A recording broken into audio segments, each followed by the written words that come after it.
A primeira das questões processuais é a inexistência ou a nulidade da citação. Então, o réu pode dizer, eu não fui citado. A citação não chegou até mim. E é um direito de que formalmente eu seja convidado a integrar a relação jurídica. Ou ele pode dizer, eu fui citado, mas fui citado de maneira incorreta. A citação não foi praticada da maneira correta. O oficial de justiça me citou enquanto eu estava assistindo a um culto religioso. Nós vimos na prova que essa regra tem uma exceção. Nós podemos quebrar aquelas sugestões do artigo 244 quando for para evitar que o direito pereça. Mas é uma única exceção. O oficial fez uma citação com hora certa, mas eu não me ocultei. Eu apenas estava trabalhando nos horários em que ele me procurou. Então, eu posso alegar que a citação aconteceu, mas aconteceu de uma forma equivocada. De uma forma que não respeitou o procedimento exigido pelo Código de Processo Civil. E eu vou colocar isso onde? Na minha defesa, é claro.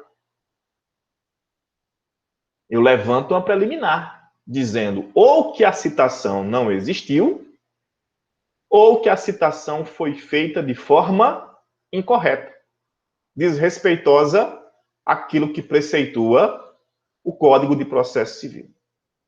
Essa seria a primeira arguição em sede de preliminar.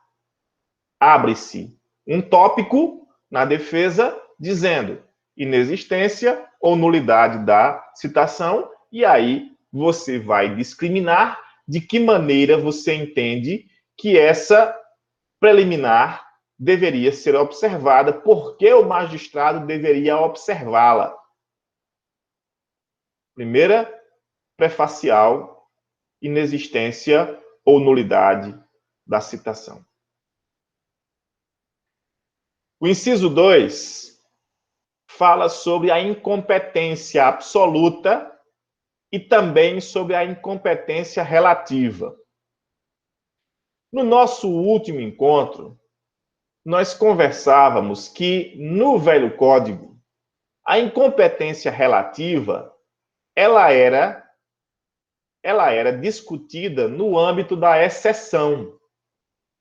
Quando eu queria discutir a incompetência relativa, que é a incompetência em razão do lugar, eu fazia isso na exceção.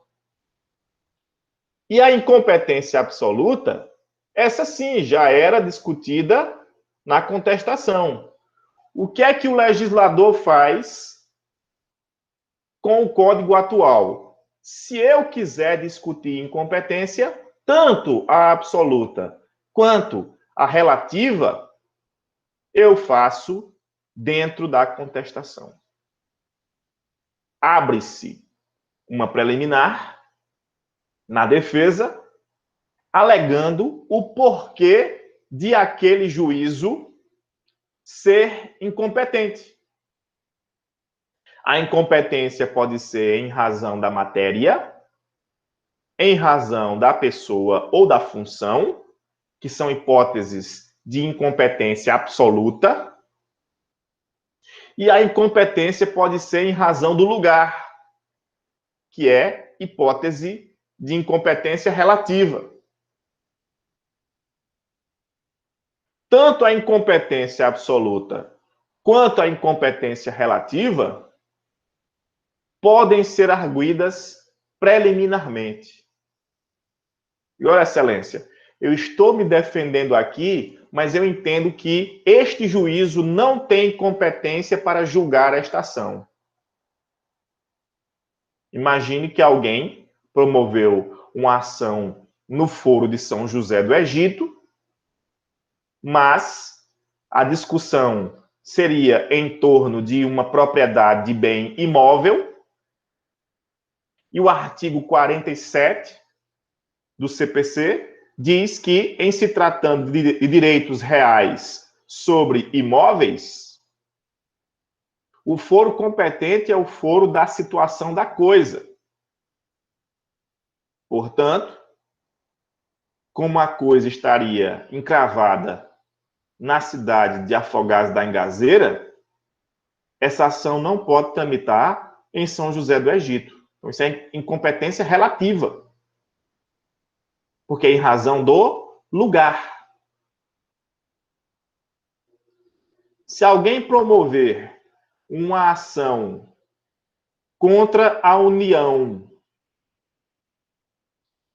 e escolher a Justiça Estadual, então, vai se alegar que tipo de incompetência? A incompetência absoluta, em razão da pessoa. Que pessoa? A União. O artigo 109 da Constituição diz que as ações propostas envolvendo a União tramitam na Justiça Federal, que no caso de São José do Egito, a subseção mais próxima vai ser Serra Talhada. Incompetência em razão da pessoa.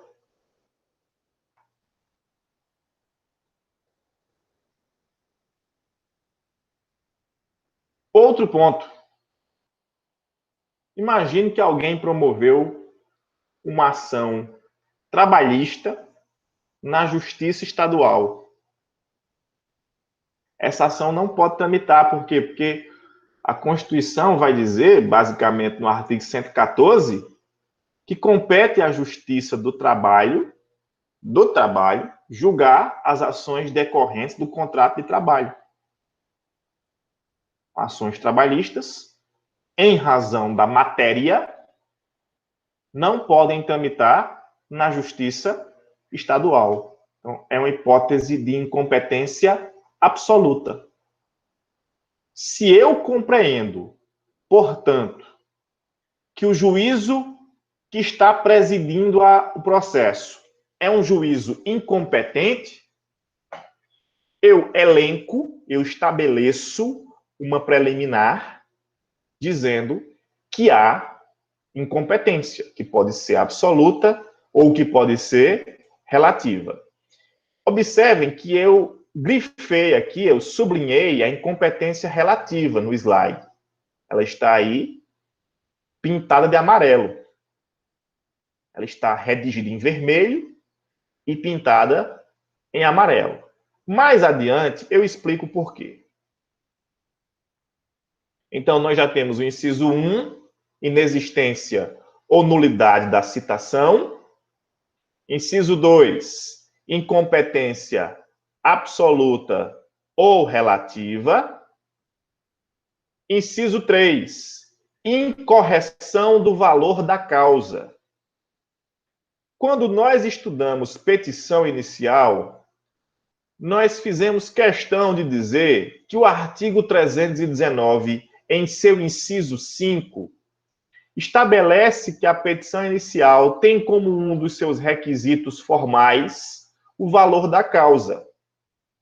E que o artigo 291, ao se referir às ações cíveis, estabelece que todas as ações, do ponto de vista processual civil, precisam contar com o valor da causa. E não é qualquer valor da causa, é o valor da causa correto, em respeito ao que a lei preconiza, e nós observamos cada uma das hipóteses do artigo 292. Nós fizemos uma análise perfunctória de cada um dos incisos do artigo 292. Se, portanto, a petição inicial trouxe valor da causa incorreto, a princípio deveria ser o juiz o primeiro a detectar isso. Então, a princípio, se espera que o magistrado perceba que o valor da causa está incorreto. E ele, magistrado, determinaria a correção. Mas se o magistrado deixou passar, cabe ao réu alegar em sua defesa e elencar como uma preliminar de mérito, dizendo, olha, essa ação precisa ser corrigida. Aliás, esse ponto da ação precisa ser corrigido, sob pena de o processo ser extinto, pela falta de um dos requisitos da petição inicial. Ah, professor, mas não está faltando, mas está incorreto. Está descumprindo um dos requisitos formais. Na defesa, eu posso sustentar isso. O valor da causa está incorreto. O juiz precisa chamar a atenção do autor para corrigi-lo sob pena de ser extinto o processo. Tudo certo?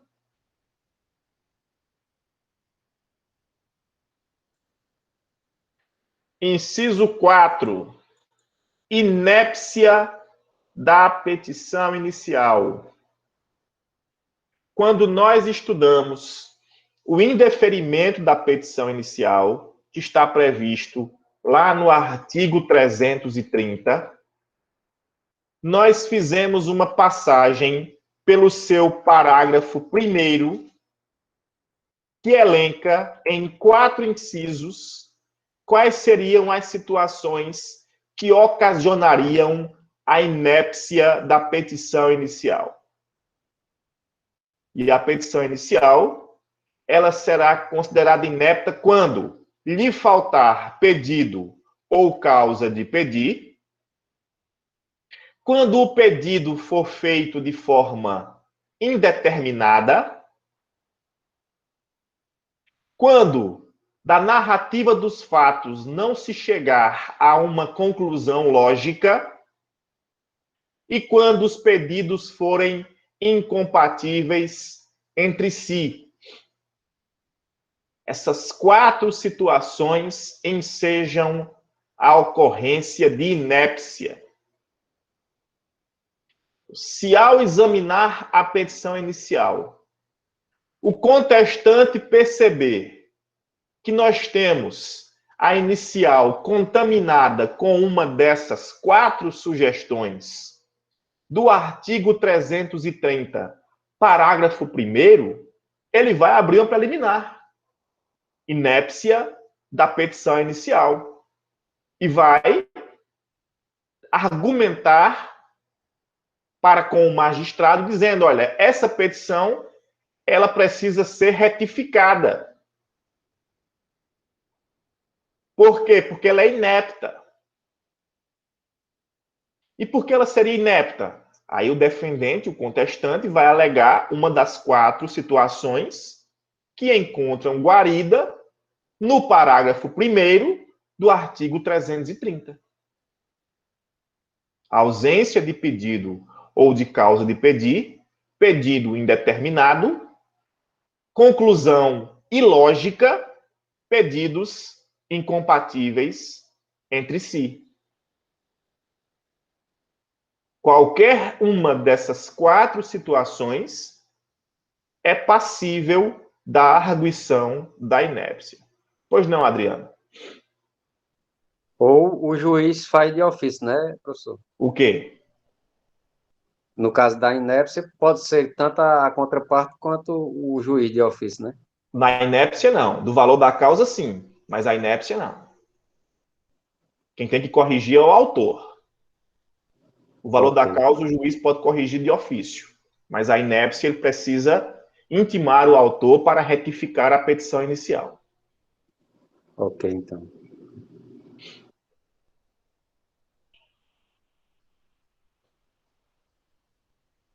A partir do inciso 5, nós vamos ter algumas situações que eu ainda não tive a oportunidade de explicar a vocês. Pode ser que vocês já conheçam da época em que vocês pagaram TGP e processo civil 1, certo? Mas como eu não tenho certeza, então eu vou precisar que vocês prestem um pouco mais de atenção. A partir do inciso 5. Começando pela perempção. Em que consiste o fenômeno da perempção? Gente, ocorre perempção quando o autor promove a mesma ação por mais de 3 tentativas. Você, nesse momento, deve estar se perguntando: e desde quando o autor pode repetir a tentativa? Ele pode, viu, gente? Ele pode. Mas ele pode em uma circunstância muito peculiar que eu quero que vocês aprendam. Não só decorem, aprendam. Como é que funciona? Veja só. Imagine que A promoveu uma ação contra B. Por alguma circunstância do artigo 485, eu não sei qual, são 10 incisos, o juiz extinguiu o processo sem análise de mérito.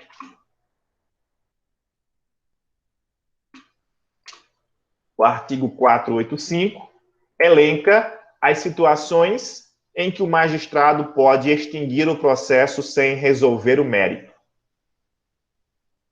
Vamos imaginar, então, que A promoveu uma ação contra B, o juiz encontrou um dos óbices do artigo 485, extinguiu o processo, mas não julgou o mérito. Se não houve julgamento do mérito, quer dizer que não foi analisado nem o pedido, nem a causa de pedir. Então, nada impede que o autor proponha novamente a ação. Por quê? Porque não houve a análise do mérito. Então, o autor vai repetir agora pela segunda vez. A promove a ação contra B e, em razão de uma das hipóteses do artigo 485, o juiz extinguiu pela segunda vez o processo sem analisar o meritum causa. Então, pela segunda vez a ação foi proposta, pela segunda vez a ação encontrou uma imperfeição do ponto de vista formal e pela segunda vez o magistrado extinguiu a demanda sem adentrar nas questões de mérito. O autor ainda pode promover a ação novamente? Pode, mas essa vai ser a sua última tentativa. Então, A promoveu a ação contra B e, baseando-se em uma das questões, em um dos pontos do artigo 485, o magistrado extinguiu pela terceira vez o processo, sem analisar o mérito. Se o autor quiser promover essa ação pela quarta vez, ele pode? E a resposta é não. E por que não? Porque se ele propuser a ação pela quarta vez, ele vai estar incidindo naquilo que nós conhecemos por perempção. É considerada perempta uma ação que foi proposta por mais de 3 tentativas. E aí, ó, eu quero que vocês prestem atenção, porque eu não gosto muito de pegadinha, vocês já perceberam. Fizeram uma prova minha agora, perceberam que eu não gosto muito de pegadinha. Mas se eu gostasse de pegadinha, qual seria a pegadinha que eu faria com vocês em relação à perempção? Eu faria assim, ó. A promoveu uma ação contra B e em razão de uma das hipóteses do artigo 487, o juiz extinguiu o processo com análise de mérito. O autor promoveu a ação pela segunda vez. O réu, em sua defesa, alegou perempção. Está correta a argumentação do réu? Responda de acordo com a explanação de sala de aula.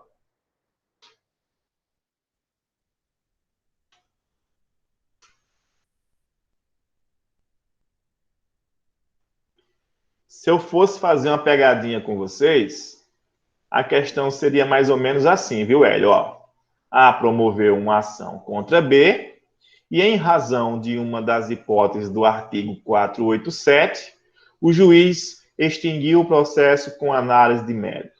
O autor promoveu a ação pela segunda vez. O réu, em sua defesa, alegou perempção. Está correta a argumentação do réu? Responda de acordo com a explanação de sala de aula.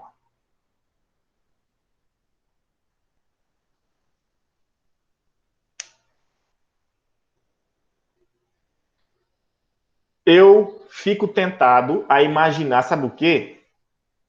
Quem não vem para a aula e nem sequer tem o cuidado de assistir a gravação da aula, que aí é pior ainda, né?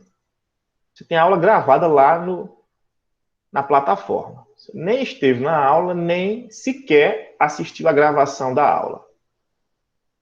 Mas ele deu uma lida no código tal e fez uma leitura en passant do assunto. Ele fica tentado a dizer, sabe o quê? Não é perempção. Por quê? Porque para ser perempção, precisa o autor tentar por pelo menos 3 vezes. Só começa a contar a perempção da 4ª vez. Essa resposta, se fosse dada nessa pergunta aqui, ela estaria incorreta. E por quê? Gente, porque eu só alego perempção se houve extinção sem análise. Se a decisão for de extinção com análise, não há que se falar em perempção. E por quê? Porque se houve extinção com análise, a ação não pode ser repetida nenhuma vez. Não tem essa de segunda tentativa, terceira, não. Se houve julgamento do mérito, a ação não pode ser proposta novamente.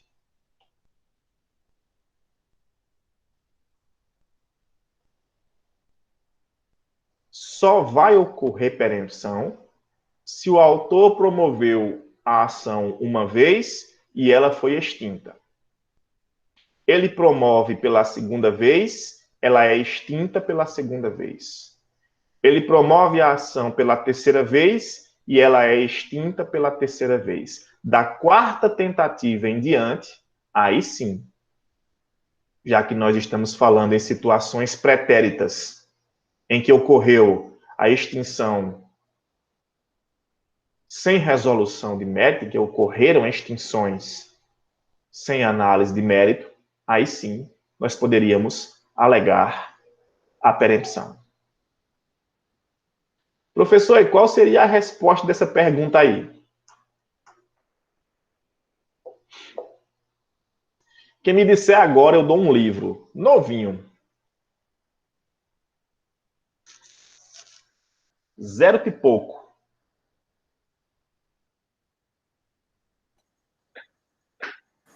Seria porque a defesa alegou perempção, onde o processo foi uma análise de mérito. Eu não entendi nada, professor. Repita aí, por favor. Repetiu o quê? A pergunta. A pergunta tá no chat. É porque, professor, no caso aí a defesa alegou perempção, mas o contrário com análise de mérito, e no caso era para ser sem análise de mérito. Certo, mas Perempção. Por isso que talvez. a defesa usou o argumento errado, né? Qual seria o argumento certo aí para esse tipo de situação?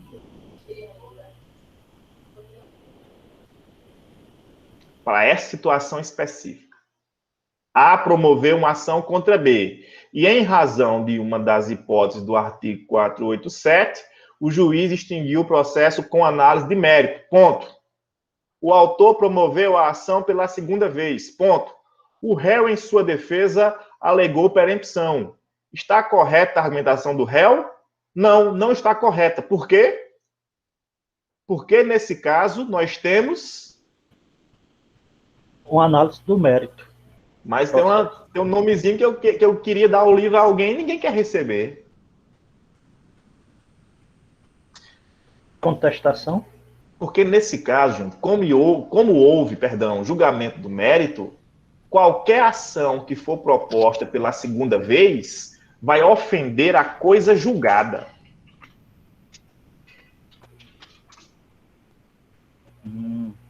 Por isso que eu ofereci o livro a vocês. Sabe por quê? Porque eu ainda vou falar sobre coisa julgada. Mas eu daria mesmo se alguém respondesse. De vez em quando eu faço esse desafio, eu já presenteei muita gente já. Certo? Professor, Então, teve um delay aqui na internet, a resposta é coisa julgada. Coisa julgada.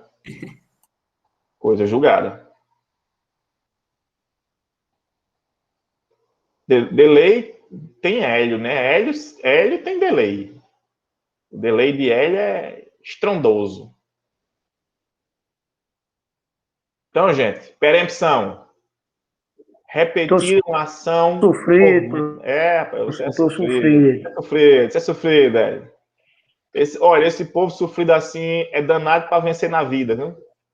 É danado para se dar bem na vida. Eu tenho fé que eu vou ver você ainda lá em cima, nos tribunais, lá em Recife. Nós vamos nos encontrar lá, no TRF5. Eu confio que você vai ser humilde o suficiente para dizer: Delmiro foi meu professor. Eita, se Deus quiser. O sofrimento é grande, mas vai valer a pena, viu? Vai valer a pena, não tenha dúvida disso, não. Quando eu fazia o ensino fundamental, assim, até o primeiro ano científico, né, quando eu fui expulso, eu era um aluno muito complicado, né? Então, depois do ensino médio, eu tinha só a fama de que eu era ruim, mas eu melhorei, né? Mas todo mundo tinha muito medo, assim. Toda vez que eu levantava a mão para perguntar uma coisa, o povo achava logo que eu estava planejando um atentado terrorista, né? Eu não podia me pronunciar muito, não. E eu já advogado uma vez, né? Uma ex-professora minha sentada no banco do fórum, e eu estava muito apressado, né? Então eu passei, nem a vi, passei e voltei várias vezes para resolver. Acho que eu estava fazendo várias audiências ao mesmo tempo. E aí teve uma hora que eu parei, assim, né? Fiquei mais sossegado, ela me chamou. Delmiro, vem cá. Aí, oi, professora, tudo bom? Tal. E aí ela disse: Delmiro, tu tá fazendo o que aqui no fórum? Aí eu disse: eu vim fazer umas audiências aqui, professor. Eu sou advogado. Aí ela deu uma risada, né? E disse: rapaz, Delmiro, eu achava que tu era um acusado aqui, alguma coisa, viu?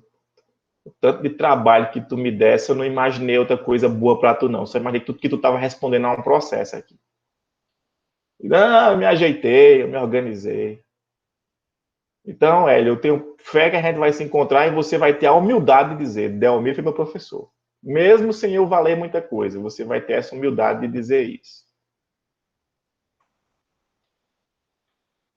Posso seguir, gente? Ah, Perempção, ficou alguma dúvida? com certeza. Você é um professor bom, não é ruim, não. Porque você enfrenta aí, pode. Beleza, beleza. Pouca coisa, mas se quiser. Alguma dúvida, gente?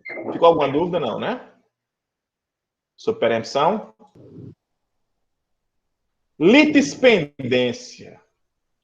Litispendência, quem estudou competência vai lembrar que a litispendência ela é mencionada lá no artigo 24 do Código de Processo Civil. Então, quem é meu aluno em Processo Civil 1, eu costumo explicar a litispendência lá em competência. O que seria litispendência?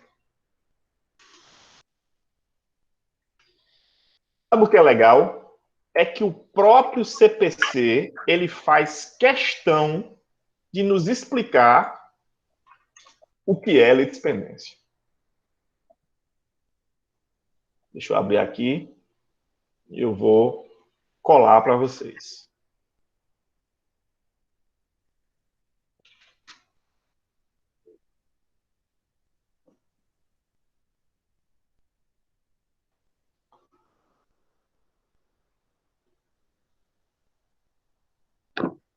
É quando se repete uma ação em curso, né, professor? Isso mesmo, é o que está no parágrafo 3º. Vou colar agora. Ó. A litispendência, quando se repete a ação que está em curso. O parágrafo 1º diz assim, ó. Verifica-se a litispendência ou a coisa julgada, elas são primas carnais. Aí no Pajeú tem muito nesse negócio de primo carnal, né? Eu lembro da minha mãe, ela contava que os meus avós, né? Os pais dela eram primos carnais. É quando dois irmãos casavam com duas irmãs, né? E aí os primos, filhos de sangue muito concentrada, ainda por cima resolviam casar entre si, os primos. Meu pai, meu avô materno e minha avó eram primos legítimos. Filhos de irmãos que casaram com irmãs. Não da mesma família, viu, gente? Por exemplo, como se fosse eu e Júnior, meu irmão, casássemos com duas irmãs. Né? E os nossos filhos resolvessem casar. A litispendência e a coisa julgada são primas carnais. Já já eu explico a diferença entre elas. E o parágrafo 2º vai dizer o seguinte, ó. Uma ação é idêntica, essa é a parte importante. Uma ação é idêntica à outra quando possui as mesmas partes, a mesma causa de pedir e o mesmo pedido. Eu vou explicar a vocês a litispendência e vocês já vão entender o que é a coisa julgada. Imagine que eu tenho uma ação movida de A contra B. E essa ação está em plena tramitação. Está tramitando. Se eu repetir essa mesma ação, o que acontece com a segunda ação que é idêntica à primeira? O código diz que quando uma ação ela é repetida, uma ação que está em curso, ela é repetida, nós temos o fenômeno da litispendência. Mas não é, gente, não basta ter as mesmas partes, não. É preciso que elas sejam ações idênticas. E o que são ações idênticas? Ações que têm as mesmas partes, o mesmo pedido a mesma causa de pedir. Professor, mas se tiver as mesmas partes, se tiver o mesmo pedido, e se tiver a mesma causa de pedir, mas tiver sido proposta por advogados distintos, ainda assim, elas são idênticas? Sim. Pouco importa quem as assinou. São consideradas idênticas as ações que possuem as mesmas partes, a mesma causa de pedir e o mesmo pedido. Se essas ações estão ambas tramitando ao mesmo tempo, uma delas precisa ser extinta para evitar a ocorrência do bis in idem. Quando vocês estudaram a introdução ao estudo do direito, vocês possivelmente aprenderam que o direito brasileiro tem a regra do ne bis in idem. Não se admite que haja um julgamento dúplice de uma mesma causa.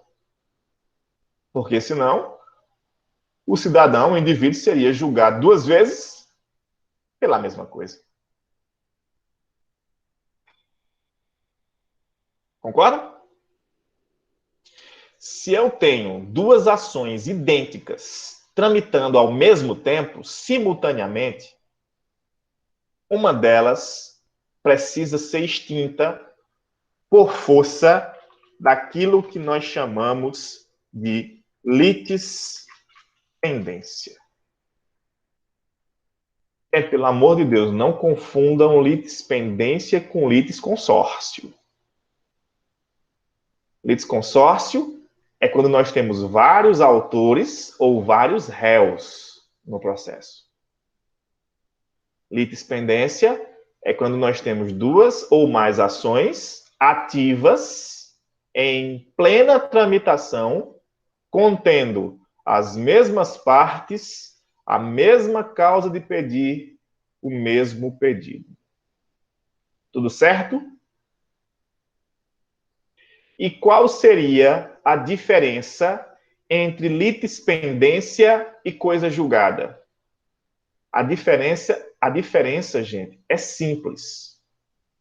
Na litispendência, eu disse a vocês que nós teríamos duas ações ativas. Confere? Eu disse isso? Disse. Quando nós tivermos duas ações ativas, contendo as mesmas partes, a mesma causa de pedir e o mesmo pedido, uma delas vai ser extinta. Na coisa julgada, nós temos duas ações idênticas.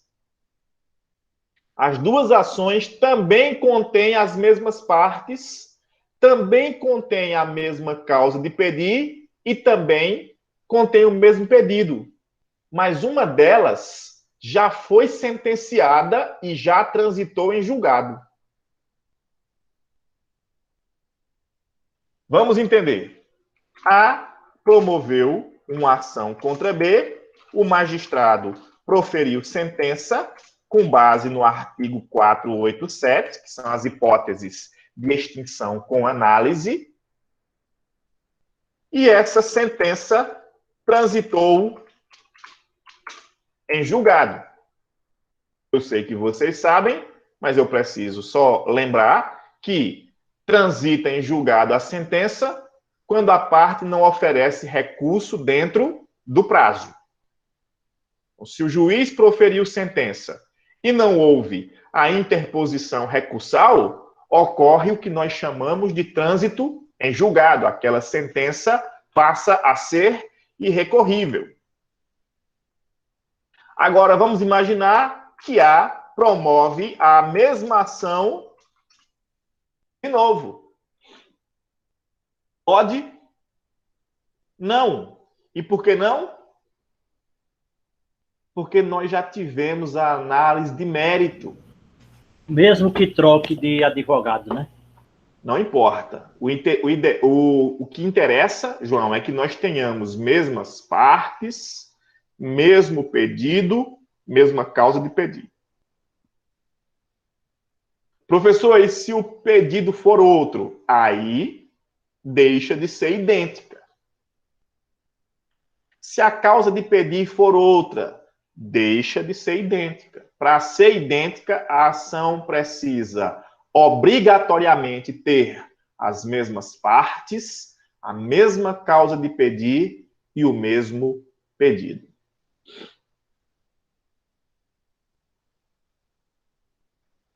Ficou clara a diferença?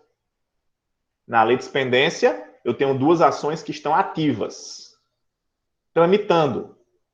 Na coisa julgada, não. Uma delas, a primeira, já foi sentenciada com análise de mérito e ocorreu o trânsito em julgado da sentença. Ou seja, não houve a interposição de recurso, portanto, ela tornou-se irrecorrível. Uma vez que ela é irrecorrível, fez coisa julgada.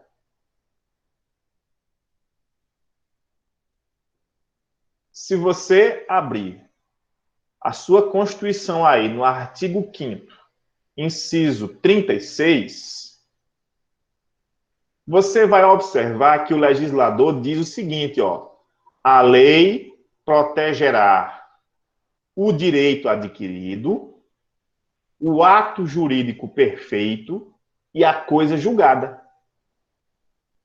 Aquilo que já foi decidido e que já transitou em julgado não pode, pelo menos em tese, ser modificado. Por isso que a repetição dessa segunda ação seria absolutamente inviável, porque ela agrediria a coisa julgada.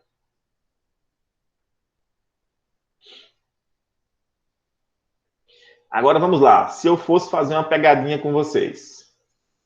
Se, não quer dizer que eu vá, mas se eu fosse. Vou escrever de novo, viu? Eu não gosto muito de escrever, não. Eu sou preguiçoso para escrever, mas eu vou escrever. Porque eu sei que vocês salvam esse chat todinho e depois vocês compartilham entre si. A promove uma ação contra B.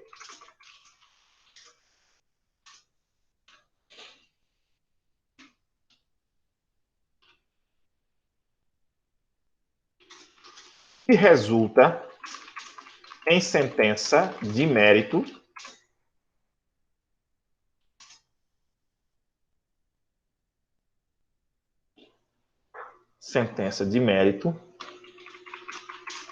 passível de recurso. No dia seguinte à prolação da sentença,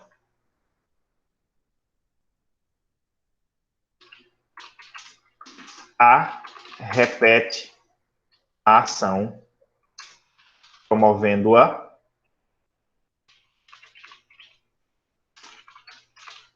novamente. B alega coisa julgada. É correto o entendimento de B? Responda em consonância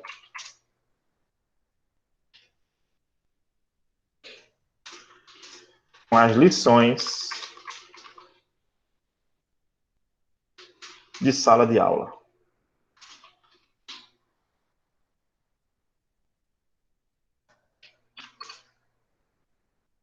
Ó, só hoje já vou dando 2 questões de prova já, não? Só hoje. A promove uma ação contra B, que resulta em sentença de mérito passível de recurso. No dia seguinte à prolação da sentença, A repete a ação, promovendo-a novamente. B alega coisa julgada. É correto a compreensão de B? Responda em consonância com as lições de sala de aula. E aí? É correto? B está certo? Temos coisa julgada aí?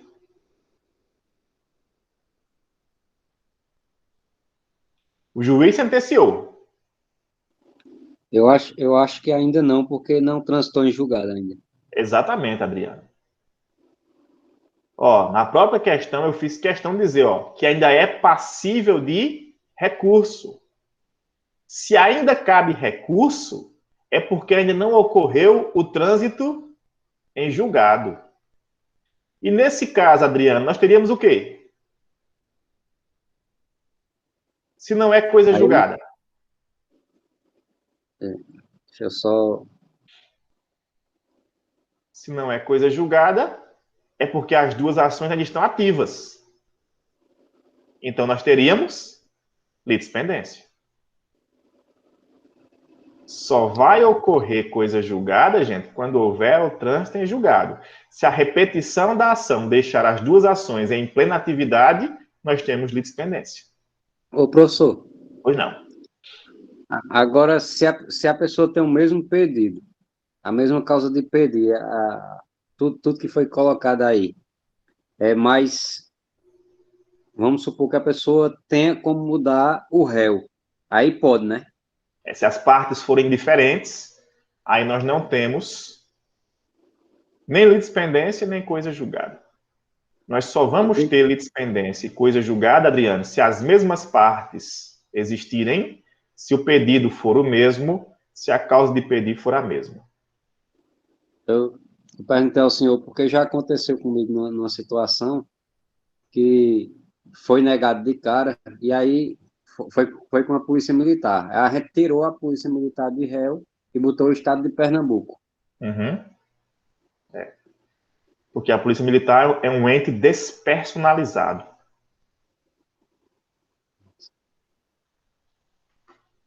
Ficou claro a diferença entre litispendência e coisa julgada?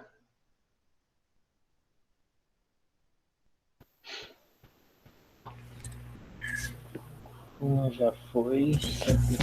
A coisa julgada, ela tem que ser sentenciada, Tem que né? ter sentença Tem que ter sentença. e tem que haver trânsito em julgado. Além da sentença, o trânsito em julgado. Antes de a segunda ação ser proposta. Ok. O inciso 8, ele vai trazer uma situação que se parece um pouco, mas é bem diferente, que é a conexão.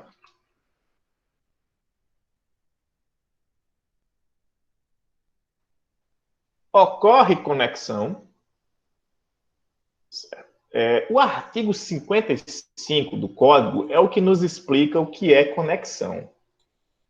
Só que eu acho, assim, é um achismo meu, eu não gosto de ficar ninguém obrigando a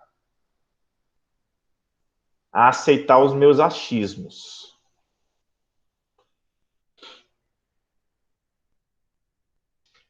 O artigo 55 diz assim, ó. Reputam-se conexas duas ou mais ações quando lhes for comum o pedido ou a causa de pedir. Do jeito que o artigo 55 fala, fica um pouco omisso o conceito de conexão. Eu gosto de dar o meu próprio conceito porque eu entendo que ele é um pouco mais completo. Mas sem arrogância nenhuma, viu, gente? É só porque eu quero que vocês aprendam de uma maneira que vocês não esqueçam. Então, nós teríamos conexão quando? Quando nós tivermos mesmas partes e mesma causa de pedir, mas com pedidos diferentes. Exemplo. Vamos imaginar que A promoveu uma ação contra o Banco Bamerindos. Não existe mais. Então, assim, eu não gosto de usar muito o nome dos bancos que ainda existem, não, porque eles possam se sentir ofendidos. Né? A promoveu uma ação contra o Banco Bamerindos, pedindo a revisão contratual. Vamos imaginar que fosse um financiamento de um veículo. Então, A quer que o Banco Bamerindos revise as cláusulas do financiamento. O Banco Bamerindos promoveu ação contra A, pedindo a busca e a apreensão do carro. Temos as mesmas partes? Sim ou não? Sim, temos sim. Nas duas ações, as partes são as mesmas. A e o Banco Bamerindos. A causa de pedir é a mesma? É. Ambas dizem respeito ao mesmo objetivo, que é o financiamento do veículo. Mas os pedidos são distintos. No pedido concernente à ação de A, ele quer que as cláusulas sejam revisadas. No pedido alusivo à ação do banco, se objetiva que o veículo seja apreendido. Então, nós temos as mesmas partes, a mesma causa de pedir, mas os pedidos, eles são distintos. E aí nós teríamos a conexão. E o que seria, professor, a conexão? Juntam-se as duas ações para que sejam julgadas como se fossem uma só. E assim... Pois não. Mesmo o banco ele pedindo a apreensão do veículo, porque o A ele pede a revisão das prestações e o banco já quer tomar o carro. Mesmo assim, porque vamos supor, João, que o juiz desse ganho de causa a A. Então, aquelas cobranças passam a ser irregulares. Se o juiz entender que as cláusulas contratuais foram descumpridas, as cobranças, elas passam a ser consideradas ilegítimas. E se o juiz desse ganho de causa a B também? Aí ia ficar uma confusão muito grande. Por isso que ações conexas devem ser juntadas, para evitar decisões conflitantes. Para evitar que as decisões sejam contraditórias. Então, reunindo as ações como se fosse uma ação só, nós teríamos o julgamento de duas ações e o resultado vai atender de maneira harmônica aos interesses de um ou de outro. Isto é, se A ganhar na ação primeira, ele também vai ganhar na segunda. Se o banco ganhar na primeira, também vai ganhar na segunda, para evitar justamente essa contradição. As ações são conexas quando nós temos as mesmas partes, a mesma causa de pedir, mas quando os pedidos forem distintos. A conexão também, quando nós tivermos partes diferentes, mesma causa de pedir e mesmo pedido.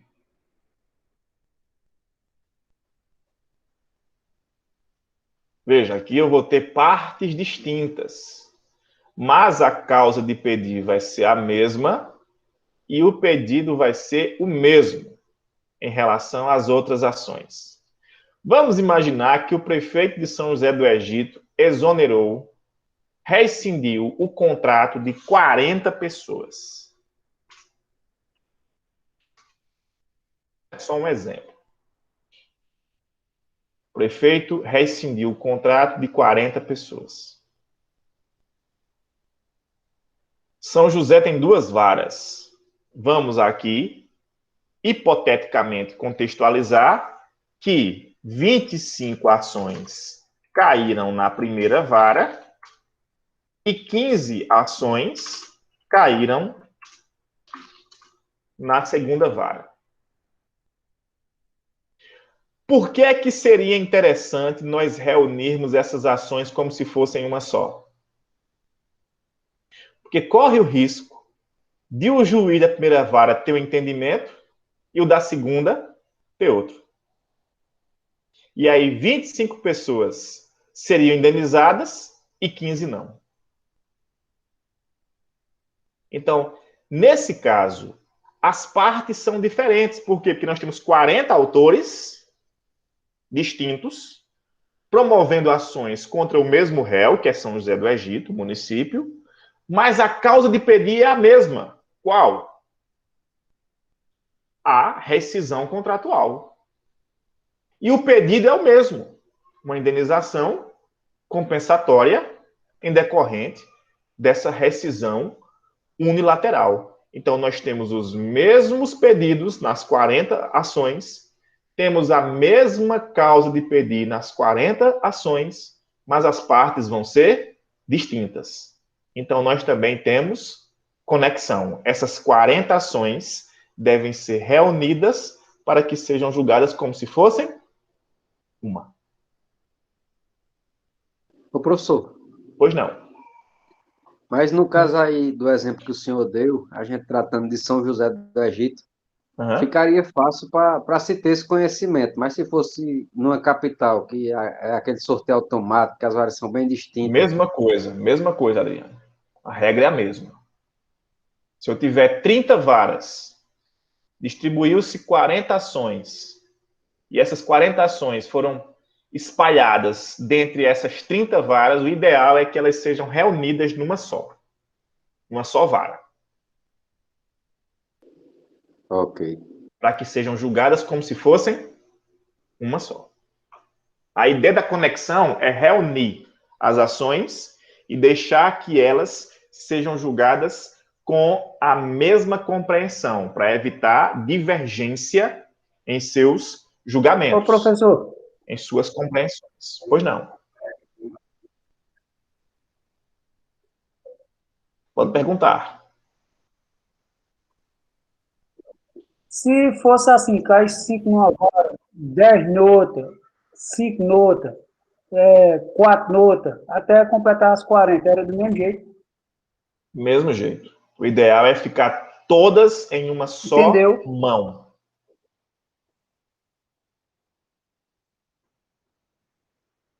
Aqui em Patos nós temos 7 varas, por exemplo. O ideal, gente, é que se tiver essa distribuição avulsa entre as varas, para que se haja conexão, é preciso que todas elas sejam julgadas como se fossem uma só.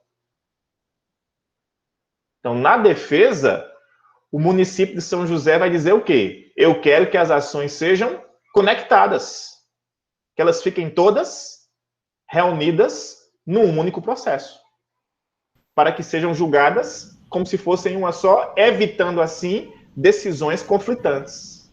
Se a defesa não pedir, cometer uma falha, aí cabe ao juiz. O juiz pode fazer de ofício. Pode. Pode fazer de ofício. Até aqui estamos bem?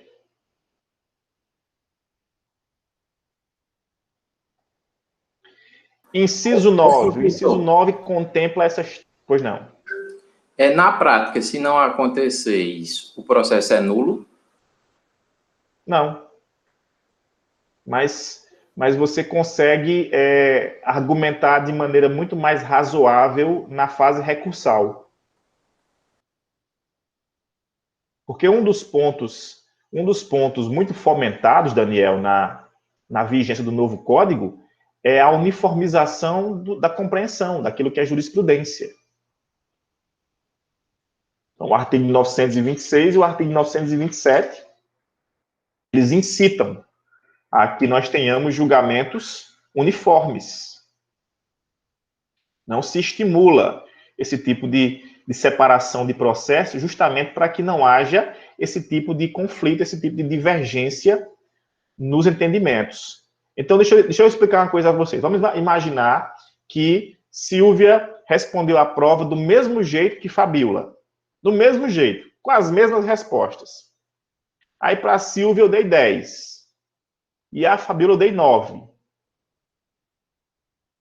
Qual o resultado disso?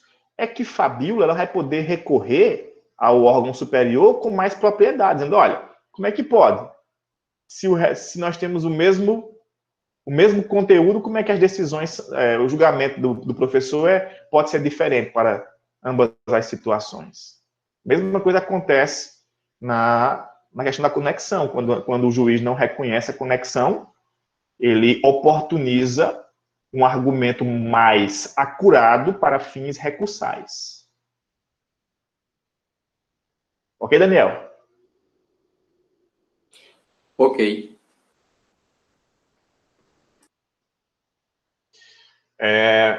Vamos lá, então. O inciso 9, ele reúne 3... Vou botar aqui em outra cor, porque já está ali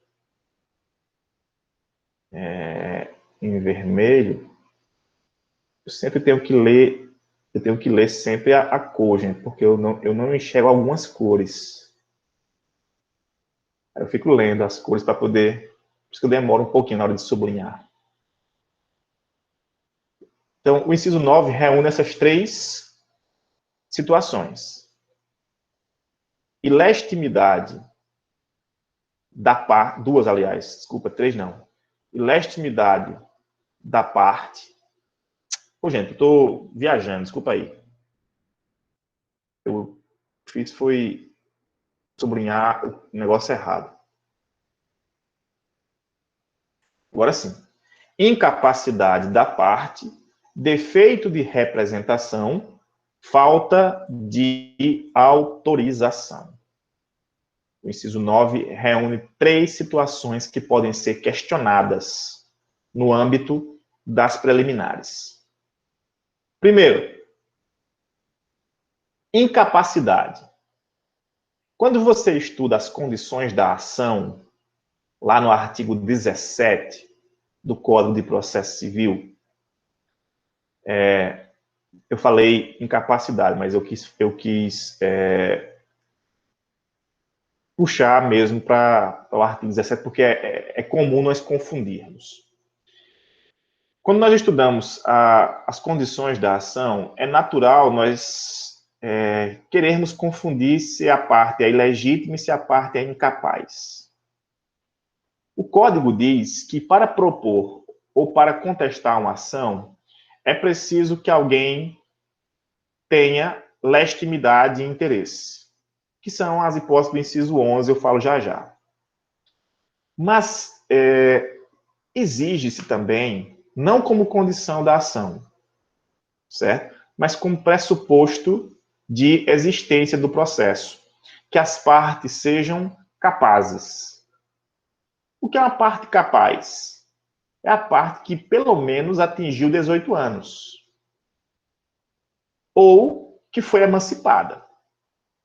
Para o processo, para o direito civil, as partes atingem a capacidade de fato, vocês viram isso quando vocês cursaram Direito Civil 1, vocês aprenderam que a pessoa atinge a capacidade de fato quando atinge a maioridade de 18 anos. Então, por exemplo, eu me tornei maior de idade aos 21. No Código de 16 ainda. No ano 2002, eu fiz 21 anos e me tornei maior de idade. Eu fui para a faculdade, eu ainda era menor de idade do ponto de vista civil. Aí o Código Civil de 2002 reduziu a idade para 18 anos. Hoje, quem atinge 18 anos torna-se capaz para o exercício das questões cíveis. O direito processual civil, ao estabelecer o que seria capacidade processual, ele pega emprestado esse conceito de capacidade de fato do direito civil.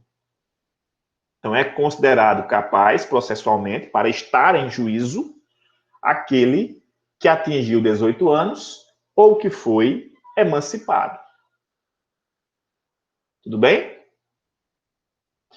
Se uma das partes, tanto o autor ou o réu, ou ambas, forem partes incapazes, para figurar em juízo, precisarão estar representadas por quem de direito. Então, por exemplo, Se meu filho quiser promover uma ação, ele tem 10 anos. Ele não pode. Por quê? Porque ele é incapaz. Então, ele vai precisar que eu, na condição de pai dele, o represente. Ou a mãe dele. Ou os dois. Tanto para o autor como para o réu, essa capacidade ela é exigida.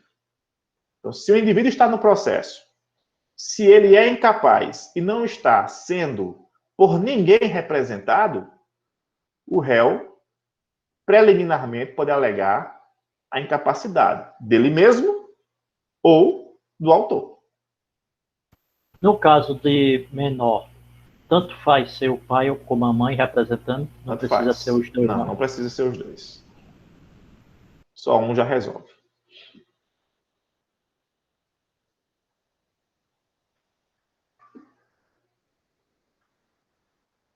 Defeito de representação. Geralmente, quando se fala em defeito de representação, geralmente, viu, gente? Mais uma vez, geralmente. Não comentem por aí que eu disse sempre. Geralmente, quando se fala de defeito de representação, está se falando do advogado que não tem procuração nos autos. Então, a parte promoveu a ação, o advogado assinou a petição inicial, mas não acostou procuração, em que seriam outorgados os poderes para que ele representasse os interesses do autor. Então, nesse caso, eu alego na defesa que a parte estaria desprovida do acompanhamento advocatício correto, porque o advogado ele só adquire capacidade postulatória para representar alguém quando ele é ou quando ele tem os poderes outorgados mediante a subscrição da procuração particular, lá nos termos do artigo 105 do CPC. E a última das hipóteses do inciso 9 é a falta de autorização.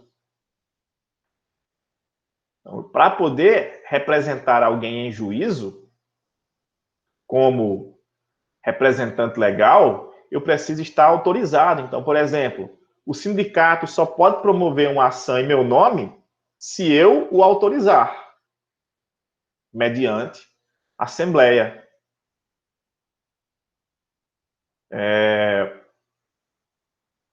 O gerente de uma empresa só vai poder promover uma ação em nome da empresa se a empresa o autorizar, mediante procuração ou disposição estatutária.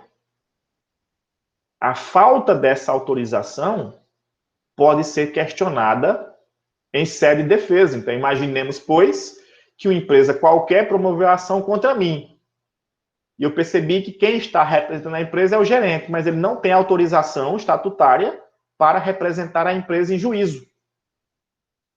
Então, nesse caso, eu posso alegar que falta-lhe a autorização. Professor, quem é que pode representar uma pessoa jurídica? Geralmente, é o sócio proprietário. Quando ele não quer dar a cara a tapa, aí ele outorga poderes para que alguém o represente. Essa pessoa é chamada de preposto. O preposto precisa de uma autorização, que é a carta de preposição. E também pode ser uma procuração feita em cartório. Tudo certo?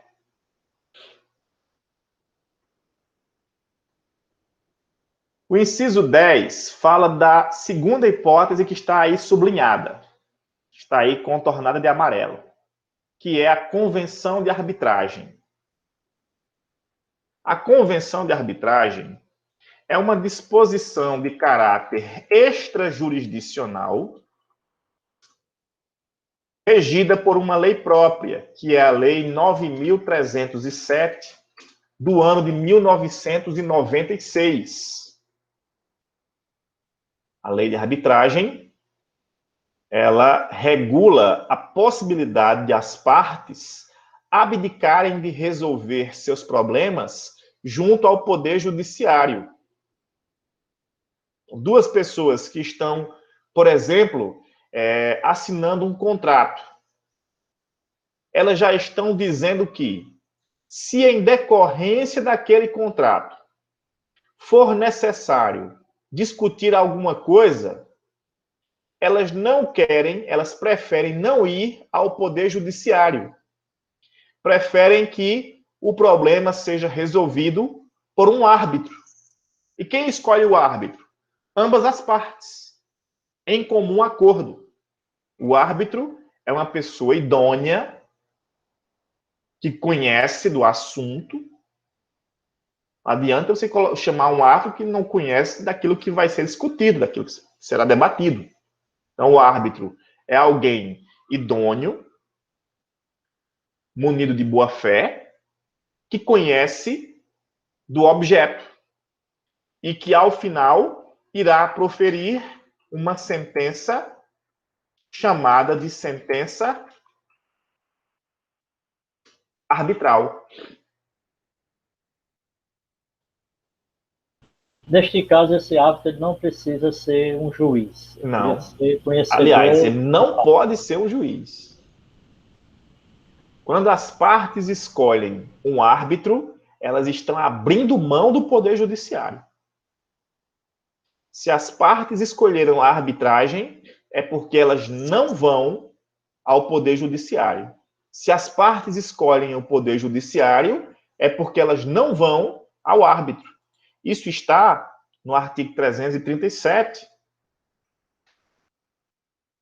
lá no parágrafo 6º.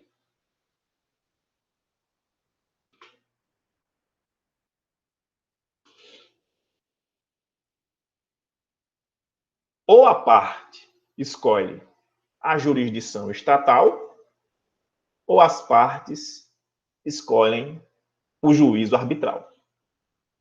Ou uma coisa, ou outra. Professor, Pois não. no caso, não seria a utilização do psicólogo no exemplo, no caso de guarda de criança, né? O árbitro, ele profere uma sentença. Ele vai atuar como se fosse um juiz. Ele não é juiz. Mas ele exerce uma espécie de jurisdição privada.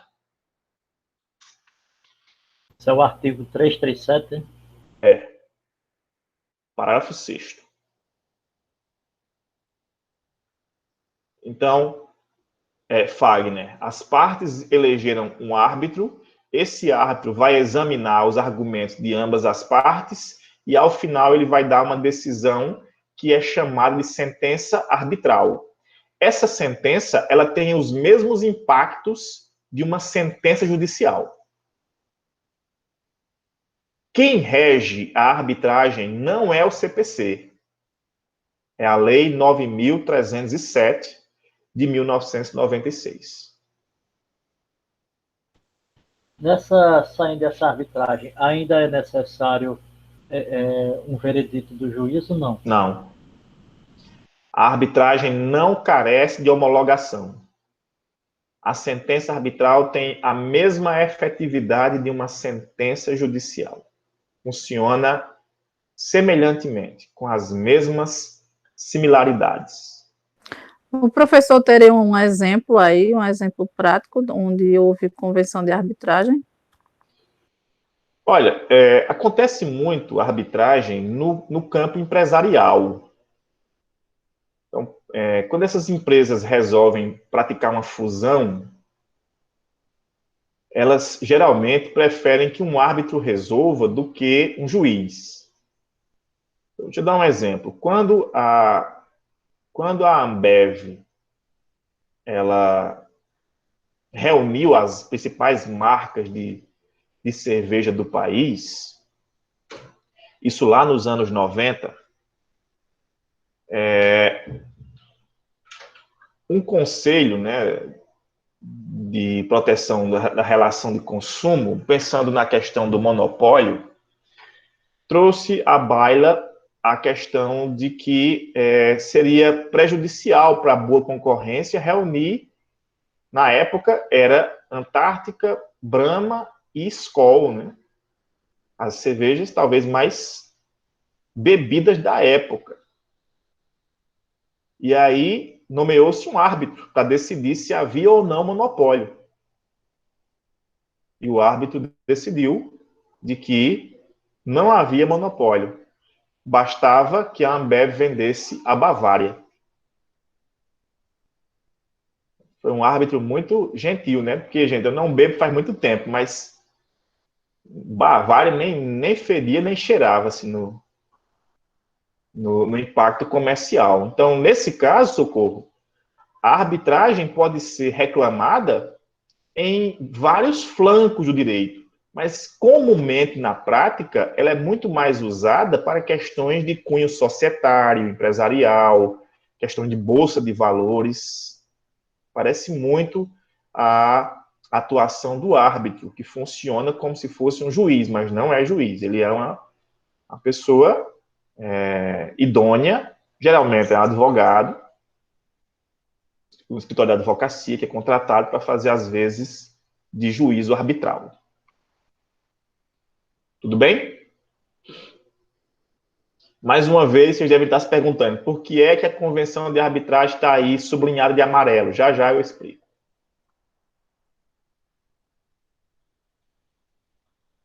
Inciso 11. Ilegitimidade da parte ou falta de interesse processual. Nada dispõe, Socorro. O inciso 11, ele se refere àquilo que nós conhecemos como condições da ação. Está lá em TGP. As condições da ação que estão previstas no artigo 17. Para se postular em juízo, é preciso ser parte legítima e ter interesse processual. A legitimidade ad causam, ela pode ser ordinária ou extraordinária. O artigo 18 do CPC diz que a ninguém é dado o direito de pleitear questão alheia em seu próprio nome. Eu só posso pleitear direitos em tese que pertençam a mim mesmo. Mas o mesmo artigo diz, salvo nas hipóteses previstas no ordenamento jurídico. Então, existem exceções em que eu posso pleitear direito alheio em meu nome. Por exemplo, relações condominiais, associações, partidos políticos, sindicatos. São situações em que eu postulo um direito que não é propriamente meu, mas em defesa de interesses de outros. A legitimidade é a aptidão para se pleitear em juízo. Só pode ser autor ou réu quem detém legitimidade. A legitimidade em relação ao autor, ela é chamada de legitimidade ativa. Quando eu me refiro ao réu, aí nós dizemos que há legitimidade passiva. Já o interesse processual, que é também uma condição da ação, ela, na verdade, demonstra que o indivíduo está em juízo porque a questão trazida ao Poder Judiciário seria sua última cartada. Ele não teria como resolver o seu problema, a não ser que fosse junto ao Poder Judiciário. Então, por exemplo, falta interesse processual a quem cobra uma dívida que não venceu ainda. Falta interesse processual discutir um concurso que já se venceu, que já expirou o prazo de validade. São questões que retrocederiam a questão do interesse processual. A falta dessas condições da ação nós chamamos de carência de ação. Quando eu usar a expressão carência de ação, é porque eu estou dizendo que uma das partes ou não é legítima ou que não há interesse processual de uma ou de outra ou de ambas. Então, por exemplo, imagine que alguém propõe uma ação de inventário contra o pai que está vivo ainda. Falta interesse processual, não falta, gente? Porque inventário é de quem já morreu. Quem está vivo ainda é dono dos seus bens, os bens ainda não podem ser inventariados. Muito embora muita gente pense, né, que pode tratar o pai como se fosse o filho pródigo lá da parábola de Lucas, capítulo 15. O pai era vivo e ele pediu a herança dele. E o pai deu. Mas no direito brasileiro não funciona assim. Se ele estiver vivo, não há que se falar em herança. Não posso, eu não posso promover a ação de uso capião, por exemplo, de um bem público. Não posso promover a ação de divórcio de quem é solteiro. São situações que careceriam do interesse processual.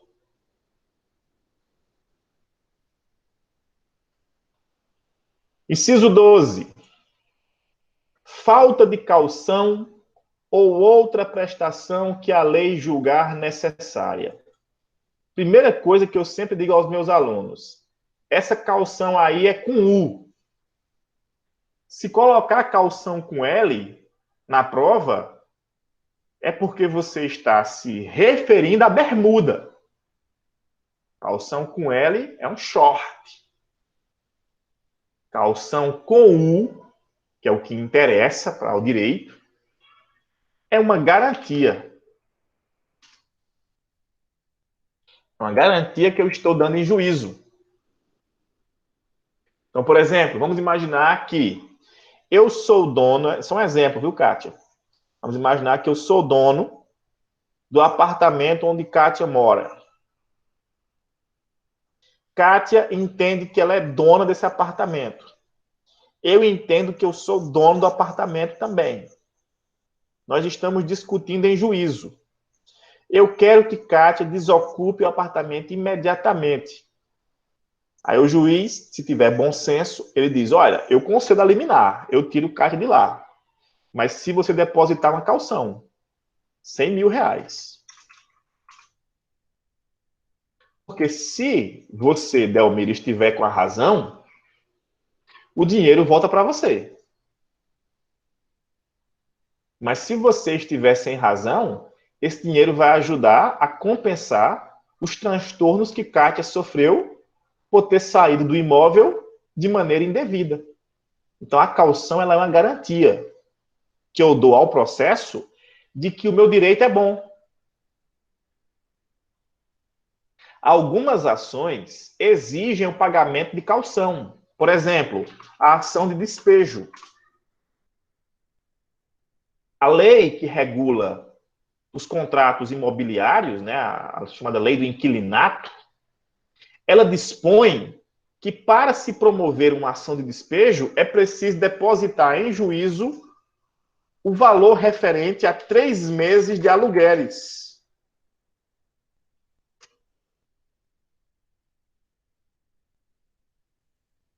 É obrigação. Ah, mas o inquilino não paga. Mesmo assim, é uma garantia. Se você estiver certo, ó, o dinheiro volta para você. Mas se você promoveu a ação de forma indecorosa, repito, esse valor vai ser usado pelo Poder Judiciário para compensar os transtornos causados à parte adversa. A caução, vocês vão aprender isso lá em processo civil 3 ou 4, não sei. A caução, ela pode ser real ou pode ser fidejussória. Caução real é quando eu pago em dinheiro, em bens, eu dou um bem em garantia ou dou dinheiro em garantia. E a caução fidejussória é quando eu dou a minha palavra. Exemplo, avalista e fiador.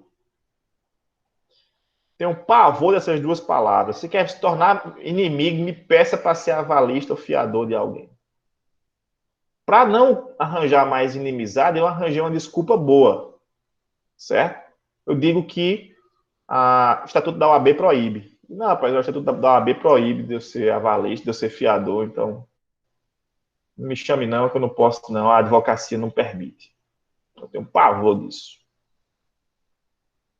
A caução, gente, não é uma indenização, é uma garantia.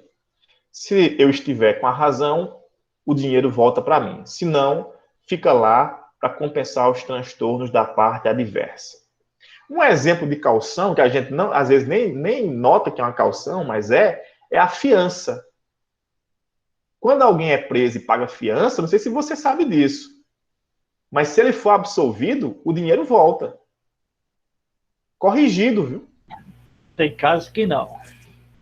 Só se você não requerer a fiança ou se você não foi absolvido. Ou se o Estado usou da mão grande. Mas o correto é você receber de volta. Porque é uma garantia. Eu sou inocente. Beleza. Pague aqui pela sua liberdade, nós vamos discutir. E se realmente você foi inocente, você recebe de volta. Essa fidejussória quer dizer o quê? Quer dizer, em confiança. Você diz, olha, eu não tenho dinheiro, mas eu tenho um avalista que tem. Se eu não pagar, ele paga. Eu não tenho dinheiro, mas se eu não pagar, Romerinho paga. É uma caução fidejussória. A expressão é aceita. Dependendo da pessoa, né? Se a pessoa tiver um patrimônio vultuoso, ela é preferível à real.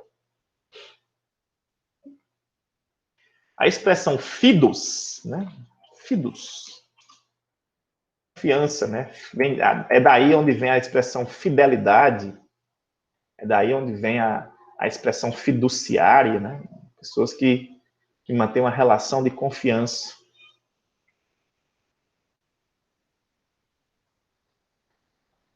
A última das hipóteses, do inciso 13, lá do artigo 337, é a indevida concessão da gratuidade judiciária. O artigo 98 e seguintes do CPC estabelece que aquele que for considerado hipossuficiente poderá requerer a gratuidade judiciária e ser dispensado do pagamento das custas processuais. Antigamente, nós tínhamos a lei 1060, do ano de 1950, que nós usávamos para requerer o benefício da assistência judiciária gratuita para as pessoas que se enquadrariam naquilo que se chamava de pobre na forma da lei. Mas a expressão pobre na forma da lei passou a ser uma expressão um pouco ofensiva. E aí nós... Como é, João? Pejorativo. Uma expressão pejorativa. E aí o código passou a chamar de hipossuficiente, pessoas que são consideradas hipossuficientes. Quando eu ensinava em cursinho, né, às vezes eu estava ministrando aula, e eu usava essas expressões, que eram expressões que, à época, ainda estavam em vigor, né? E uma vez tinha uma psicóloga assistindo uma aula minha, eu nem sabia que ela era psicóloga, e aí eu falei a expressão pobre na forma da lei. E aí ela me corrigiu, né? Disse, professor, não existe mais essa expressão, não, né? Psicologia, a assistência social, hoje se refere a essas pessoas como sendo pessoas de renda mínima, ou pessoas hipossuficientes, né? Aí eu disse, não, tudo bem, obrigado pela lembrança, é porque, primeiro, o Código de Processo Civil chama de pobre. O Código de Processo Penal chama de miserável.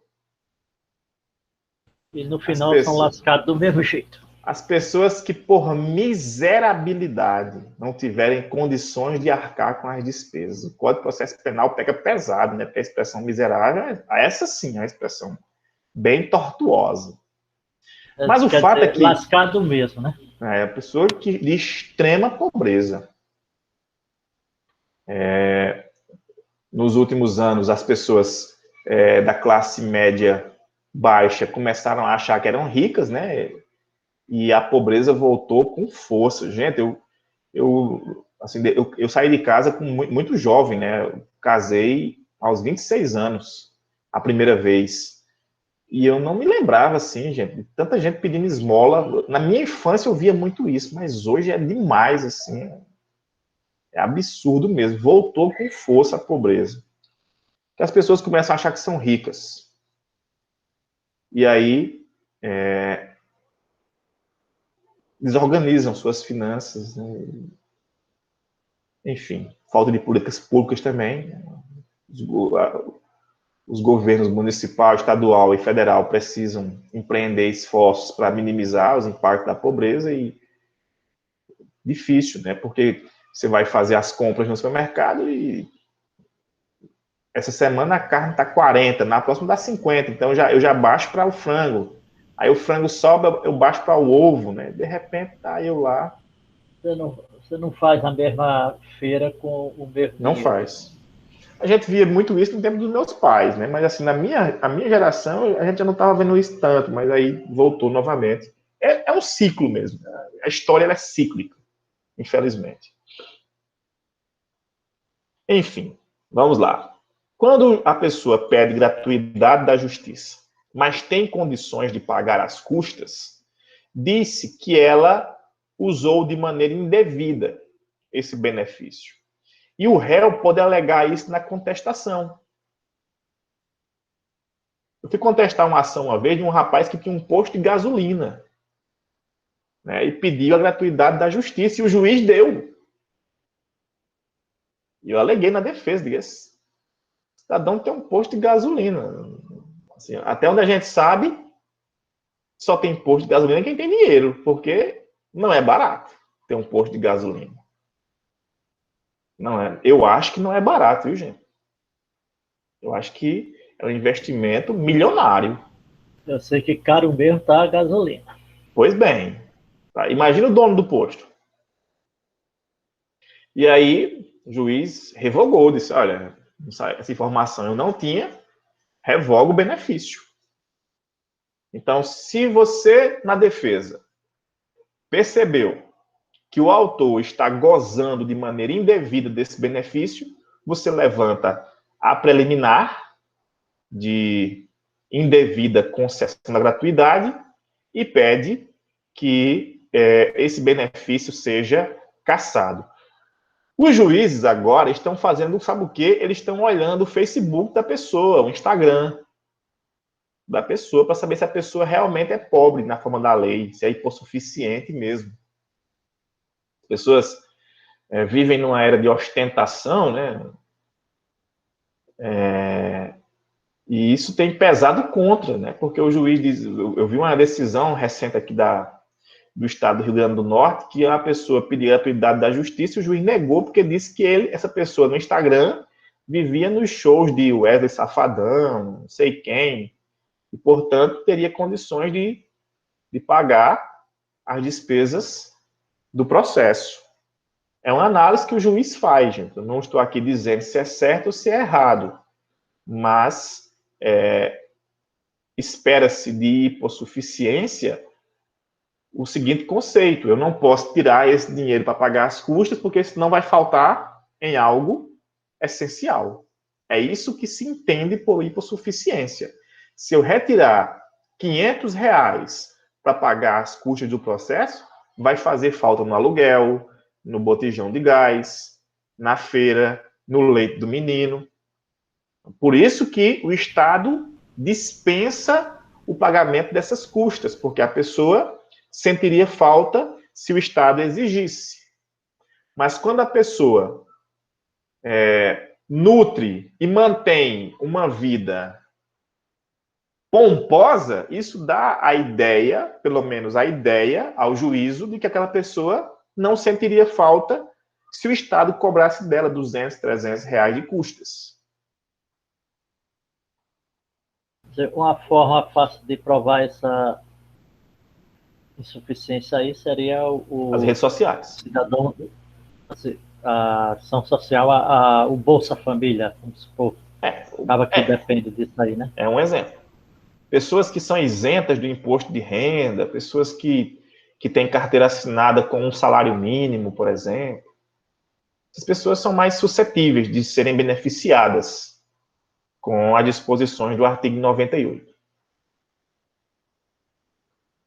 Gente, essas são as 13 preliminares que podem ser arguidas. Aliás, 13 incisos, né? Porque são muitas aí. São os 13 incisos relativos às preliminares. E agora eu vou dizer a vocês o porquê dessas duas hipóteses que estão aí sublinhadas estarem destacadas. Porque o próprio artigo 337 vai dizer em seu parágrafo 5º da seguinte forma. Eu vou colar aqui para vocês.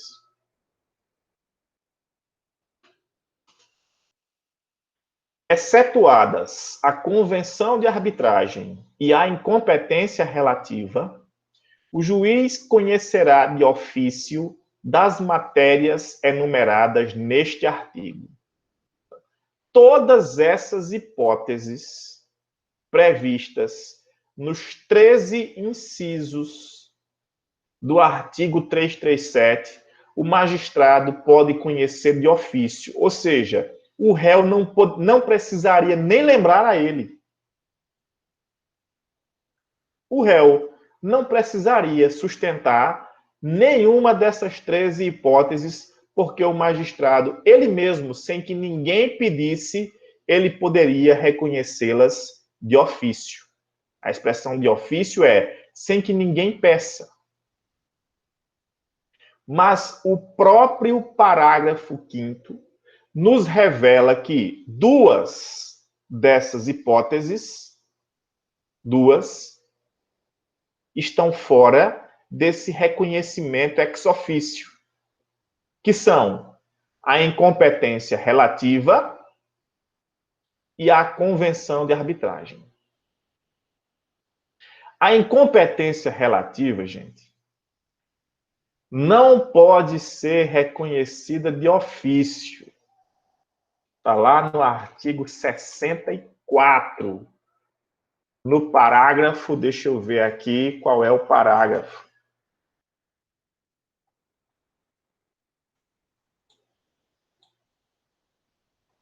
Parágrafo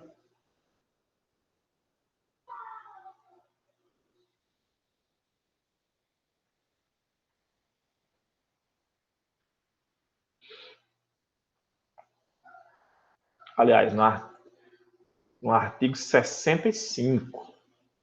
Eu errei aí, viu? Não é 64, não, é 65. Que diz assim, ó. Prorrogar-se-á a competência relativa se o réu não alegar a incompetência em preliminar de contestação. O que é que isso significa? Quando vocês estudaram competência, vocês aprenderam que a competência em razão do lugar, ela pode ser negociada pelas partes.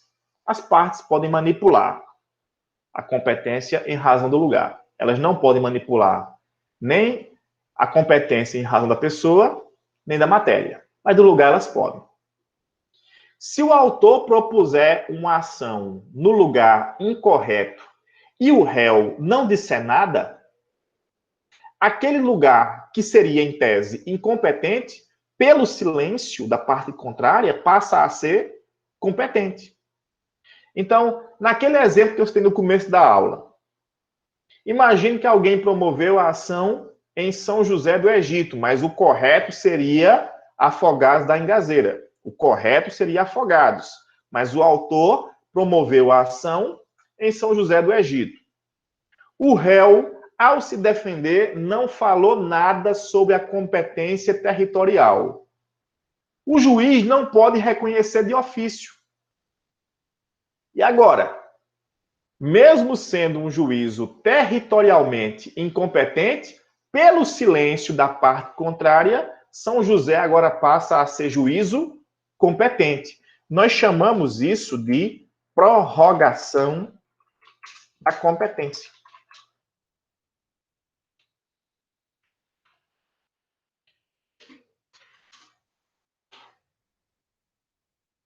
Prorrogação da competência. Isso quer dizer o seguinte, gente, ó, se o réu não questionar a incompetência absoluta, o juiz pode, de ofício, dizer, olha, eu não vou julgar esse processo porque eu sou absolutamente incompetente. Mesmo que a parte contrária não diga nada. Mas, em se tratando da incompetência relativa, não pode haver o reconhecimento de ofício. Ou a parte alega na contestação, ou a competência vai ser prorrogada. Quando eu digo a competência vai ser prorrogada, é aquele juízo que, em tese, seria incompetente em razão do lugar, passa a ser competente pelo silêncio da parte contrária. O mesmo impeditivo acontece para a convenção de arbitragem. Se você não alegar a convenção de arbitragem, é porque você está renunciando a ela. É o que diz o parágrafo 6º, que eu colei aqui em cima, ó, do mesmo artigo 337.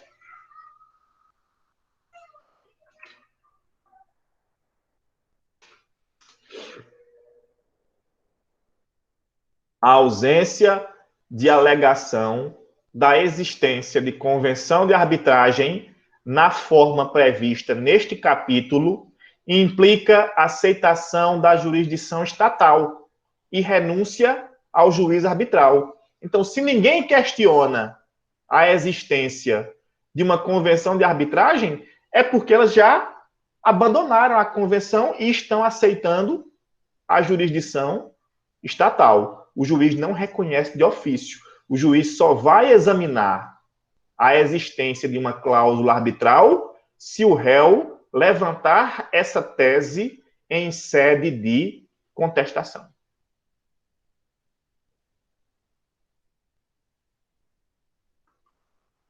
Tudo certo?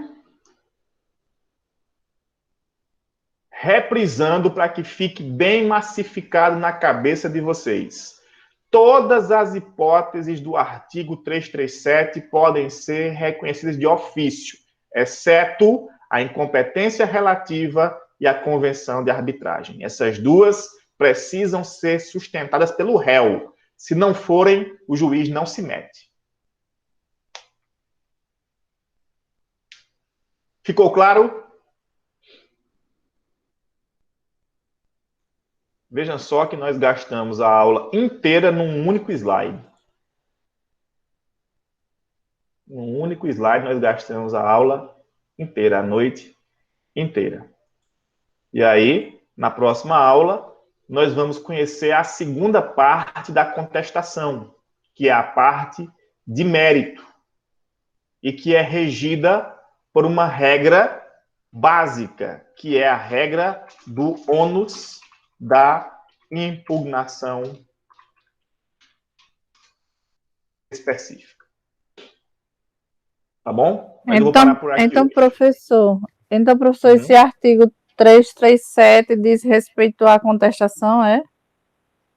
São as hipóteses preliminares da contestação. Certo. A contestação se divide em duas partes, basicamente, né? Preliminares e mérito. Hoje nós falamos de todas as hipóteses que podem ser sustentadas defensivamente em sede de preliminares.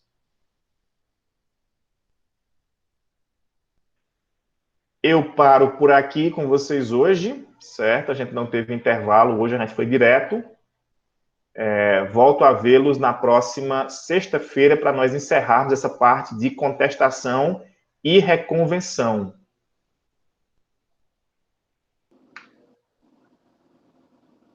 Alguma dúvida? Ô professor, Pois quando não. a pessoa sai da faculdade para atuar, o direito civil é mais complicado do que o penal e muito, né? Depende do ponto de vista, né? Porque o direito penal, ele é uma coisa para ontem, né? Quem está preso não tem tempo de esperar para amanhã, não. Ele quer que você resolva ontem. Porque eu não Então, sei se é porque, a perturbação é maior. eu não sei se é porque é o primeiro contato, mas a ideia é que quando chegar no vamos ver, a pessoa, com esse negócio de prazo decadencial, prescrição, esse monte de regra aí para a pessoa não se perder nisso aí.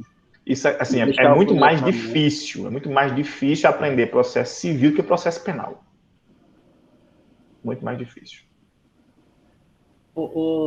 Professor, Pois não. o webinar que o senhor falou, como é o nome do bicho aí do dia 4? WebLegis. Hã? WebLegis. WebLegis. Estou achando não. Segundo WebLegis. Segundo. Você não achou, não? No Instagram, não?